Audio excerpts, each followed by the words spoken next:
I saw this topic in Creator Search Insights and it caught my attention, so I want to discuss it. Okay, spiritual world and religious world, same world. Atheist world, agnostic and satanic world, same world. We all live in the same world and all from the same source. It's our free will that chooses the world we live in, and our free will causes pain and suffering or peace and happiness, okay? If you choose to live in the spiritual world as I have, all you have to do to move here is to own who you are. Be authentic, be who you are, not who someone says you are. Honor the higher power and get in touch with it so you can steer the universe in the direction that you want it to go. You have a lot of power in this world. Here's the difference between the spiritual world and the other worlds I alluded to just a second ago. Spiritual people won't conform. They're so done with conformity that they could puke.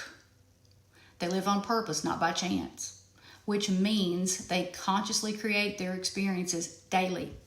They view everything through a completely different lens than most people because, well, we've learned a few things.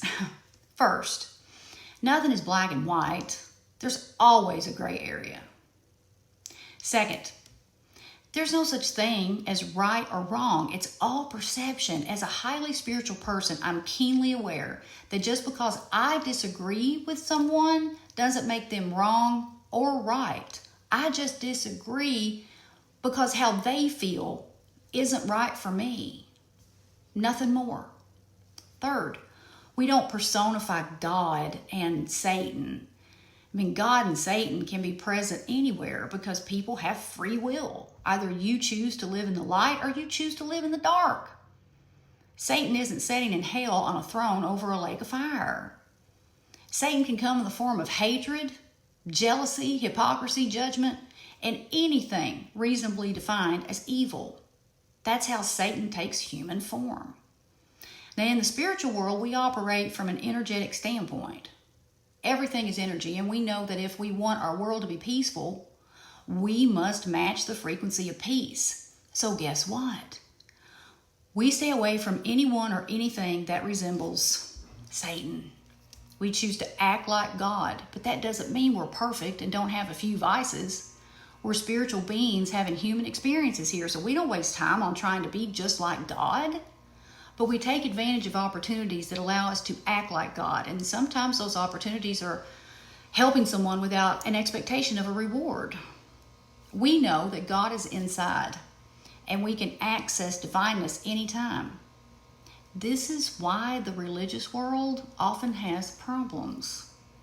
It sees humans as being separate from God. That's where all the freaking problems start. We are not separate from God. That's why we spiritual people won't waste too much time, well, if any at all, depending on the situation and the person.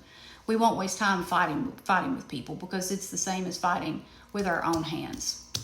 Waste of time. We'll cut them off if we see that someone isn't an energetic match for us like that. We have no issues breaking bonds because we know how damaging it is for our energy to stay in those bonds. Now, people in the non-spiritual world often believe you got to hang in there with certain people because they're your family, or because, you've been best friends for 20 years or whatever. No.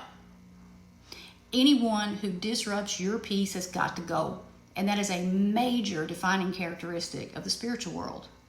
Spiritual people are usually emotionally intelligent, so it's hard to argue with them. Like, we don't have much of a desire to argue just for the sake of being right. That's a waste of time, and we don't waste time. We'll enforce boundaries and we'll set you straight when we need to, but arguing? No. That's why the spiritual world is peaceful, and that's why we don't have the problems that people in other worlds have.